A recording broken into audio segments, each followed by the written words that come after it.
Good morning student. आज हम कक्षा 10 के पाठ 10 भारतेंदु हरिश्चंद्र द्वारा लिखित एक अद्भुत अपूर्व स्वप्न के बारे में पढ़ेंगे, जिसके बारे में हमने पिछली 2 कक्षा में पढ़ चुके हैं कि किस प्रकार से लेखक ने आधुनिक समय में शिक्षा पर व्यंग किया है, कटाक्ष किया है और आधुनिक शिक्षकों के बारे में उन्होंने कटाक्ष किया है। तो हमने पिछली कक्षा में पढ़ा था कि किस प्रकार से एक काल्पनिक पाठशाला का स्वप्न में निर्माण हुआ, अध्यापकों की नियुक्ति हुई और प्रथम अध्यापक जो थे वो उनकी नियुक्ति किस प्रकार से हुई और किस प्रकार से उन्होंने उन पंडितों पर जो हिमालय के कंदराओं से खोज कर लाए गए थे, गुफाओं से निकाल कर खोज कर जो लाए गए थे, उन पर भी उन्होंने व्यंग किया है कि वो ज्ञानी व्यक्ति को भी किस प्रकार से मूर्ख और अज्ञानी बना देते हैं। तो आइए आज हम इसके आगे के पैराग्राफ के बारे में पढ़ते हैं। है मित्र, मेरे निकट जो महाशय बैठे हैं, इनका नाम पाखंड प्रिय है। किसी समय इस देश में इनकी बड़ी मान्यता थी, जब स्त्री पुरुषों को इन्होंने मोह रखा था, परंतु अब कालचक्र के मारे अंग्रेजी पढ़े हिंदुस्तानियों ने इनकी बड़ी दुर्दशा की। इस कारण प्राण बचाकर हिमालय की तराई में हरित दुर्वा पर संतोष कर अपना कालक्षेप करते थे। अर्थात तो उन्होंने पाखंड प्रिय बताया है कि जैसे कि ये जो पंडित थे, तो आधुनिक समय में जो हिंदुस्तानी है उन्होंने क्या कर लिया, अंग्रेजी पढ़ ली, तो धार्मिक भेद भावनाओं में विश्वास कम करने लगे। तो ये क्या करने लगे कि जो हिमालय की जो गुफाएं थी वहां जाकर रहने लग गए, उनकी घास पर दूरवा मतलब वहां की हरी घास पर जाकर निवास करने लगे। विपत्ति ईश्वर किसी पर न डाले, जब तक इनका राज था दृष्टि बचाकर भोग लगाया करते थे। कहाँ अब स्वर्ण श्रृंगार के संग दिन काटने पड़े, परंतु फिर भी इनकी बुद्धि पर पूरा विश्वास है कि एक कार्तिक मास भी इनको स्थिर रह जाने देंगे तो हरि कृपा से समस्त नवीन धर्मों पर 4-5 दिन में पानी फेर देंगे। तो लेखक के कहने का मतलब है कहाँ ये यहाँ पर रहकर पहाड़ों से इन मैदानों में, यहाँ पर इन भारत के अन्य राज्यों में रहकर ये इस संसार में सुख सुविधाओं का भोग किया करते थे और अब सियार की भांति वहाँ पहाड़ों पर दिन काट रहे हैं।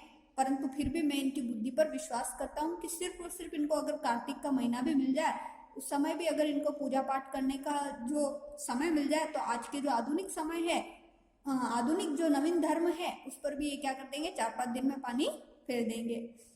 इनसे भिन्न पंडित प्राणांतक प्रसाद भी प्रशंसनीय पुरुष है। जब तक इस घट में प्राण है तब तक न किसी पर इनकी प्रशंसा बन पड़ी न बन पड़ेगी। ये महाविद्य के नाम से इस संसार में विख्यात है। तो उन्होंने इनकी भी प्रशंसा करते हुए कहा है कि ये जो इस संसार में प्रसिद्ध है वो महावेगी के नाम से। चिकित्सा में ऐसे कुशल कि चिता पर चढ़ते चढ़ते रोगी इनके उपकार का गुण नहीं भूलता। कितना ही रोग से पीड़ित क्यों ना हो, क्षण भर में स्वर्ग के सुख को प्राप्त हो जाता है। तो किस प्रकार से इन्होंने इन पर इनकी जो चिकित्सा रूपी जो इनको ज्ञान प्राप्त हुआ है उस पर कटाक्ष किया है कि कोई भी व्यक्ति जो रोगी थोड़ा कम होगा वो भी अधिक बीमार होकर जल्दी से ही स्वर्ग को प्राप्त कर लेगा। जब तक औषधि नहीं देते, केवल उसी समय तक प्राणी के संसारी विथा लगी रहती है। आप लोग कुछ काल की अपेक्षा कीजिए, इनकी चिकित्सा और चतुराई अपने आप प्रकट हो जाएगी। यद्यपि आपके अमूल्य समय में बाधा हुई, परंतु यह भी स्वदेश की भलाई का काम था। इस हेतु आप आतुर न होइए और शेष अध्यापकों की अमृतमय जीवन कहानी श्रवण कीजिए। तो लेखक जिन सबके सम्मुख जो अपनी काल्पनिक कथा प्रकट कर रहे हैं, तो आगे बताते हुए कहते हैं कि जो अध्यापक बचे हुए हैं उनकी भी अमृतमय कहानी जरूर सुनिए। ये लुप्त लोचन ज्योतिष भरण बड़े उदंड पंडित है। उदंड मतलब अक्खड़ पंडित है। ज्योतिष विद्या में अति कुशल अर्थात अत्यधिक बुद्धिशाली बताया गया है। कुछ नवीन तारे भी गगन में जाकर ये ढूंढ आए हैं। कितने ही नवीन ग्रंथों की भी इन्होंने रचना कर डाली। उनमें से ताम्रिस मकरायल प्रसिद्ध और प्रशंसनीय है। यद्यपि इनको विशेष दृष्टि नहीं आती, परंतु तारे इनकी आंखों में भली भांति बैठ गए।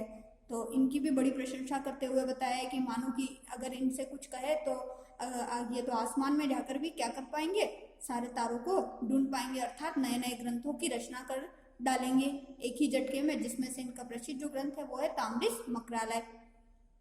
रहे पंडित शिव दावानल नीति दर्पण, इनके गुण अपार है, अपार मतलब जिनका कोई पार ही नहीं है। समय थोड़ा है, इस हेतु थोड़ा सा आप लोगों के आगे इनका वर्णन किया जाता है। ये महाशय बाल ब्रह्मचारी है, अपनी आयु भर नीति शास्त्र पढ़ाते रहे। इनसे नीति तो बहुत से महात्माओं ने पढ़ी थी, परंतु वेणु, वाणासुर, रावण, दुर्योधन, शिशुपाल, कंस आदि इनके मुख्य शिष्य थे। अब इन्होंने जो शिष्य बताए उन पर भी इतना कटाक्ष करते हुए, व्यंग करते हुए बताया है कि बाणासुर, रावण, दुर्योधन, शिशुपाल, कंस, मतलब अर्थात जिन्होंने कि एक उच्च कुल में जन्म लेकर भी सदकर्म न करते हुए ऐसे व्यक्तियों का उन्होंने वर्णन किया है। और अब भी कोई कठिन काम आकर पड़ता तो अंग्रेजी न्यायकर्ता भी इनकी अनुमति लेकर आगे बढ़ते हैं। हम अपने भाग्य की कहाँ तक सराहना करें, ऐसा तो संयोग इस संसार में परम दुर्लभ है।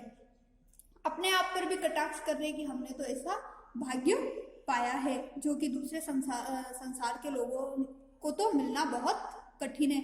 अब आप सब सज्जनों से ये प्रार्थना है कि आप अपने अपने लड़कों को भेजे, व्यय आदि की कुछ चिंता ना करें। और उन्हीं से कह रहे जिन्होंने जो शिक्षक बने हैं, उन्हीं से कह रहे कि आप अपने बच्चों को भी इसी विद्यालय में भेजें और व्यय की, खर्च की कोई चिंता ना करें, क्योंकि प्रथम तो हम किसी अध्यापक को मासिक देंगे ही नहीं। अर्थात उनके कहने का मतलब ये है कि हम तो वैसे भी किसी अध्यापक को तनख्वाह देंगे नहीं, और दिया भी तो 5 वर्ष पीछे देखा जाएगा, और देंगे तो भी 5 साल बाद। यदि हमको भोजन की श्रद्धा हुई तो भोजन का बंधन बांध देंगे, नहीं यह नियत कर देंगे कि जो पाठशाला संबंधी द्रव्य हो उसका वे सब मिलकर नाश कर लिया कर लेंगे। अर्थात जो पाठशाला के नाम पर चंदा इकट्ठा किया गया है उसको वो मिलजुल कर क्या कर लेंगे, नाश कर लेंगे, यानी उसको भी अच्छे कार्य में न लगाकर स्वयं के ऊपर खर्च कर लेंगे। तो देखो हमने किस प्रकार से उन्होंने व्यंग किया है आधुनिक शिक्षा पर, और मतलब कि स्वार्थवश कोई भी व्यक्ति किसी भी प्रकार से अपना नाम रोशन करने के लिए पवित्र स्थान क्षेत्रों में भी कुकर्म करके या बुरे कार्य करके अपना नाम भला करने के लिए, कुछ भी कार्य करने के लिए तत्पर रहता है। तो हमने इस पाठ से यही सीखा है कि कम से कम हमें इस संसार में अगर हमें जीवन मिला है तो सदकर्म अवश्य करने चाहिए। अगर हमें अपना नाम प्रसिद्ध ही करना है, अमर ही करना है, तो सदा सत्कर्मों की सहायता लेनी चाहिए। आज का आपका ये चैप्टर यहीं समाप्त होता है। आज आप जो होमवर्क में करोगे वो है आपका वस्तुनिष्ठ प्रश्न और अति लघुत्रात्मक प्रश्न। ये दोनों आपको होमवर्क में करने हैं। प्रश्न नंबर 1, भारतेंदु हरिश्चंद्र का जन्म कहाँ, जन्म स्थान काशी, पटना, जयपुर, जबलपुर। तो काशी। पर्यंक शब्द का शब्दार्थ क्या है, पलंग, कुर्सी, पाठशाला, देवालय। पलंग। अति लघुत्रात्मक प्रश्न आपको सेल्फ करने हैं। लघुत्रात्मक प्रश्नों के उत्तर आपको ढूंढने हैं, जिनको हम लघुत्रात्मक और निबंधात्मक हम अगली कक्षा में करेंगे।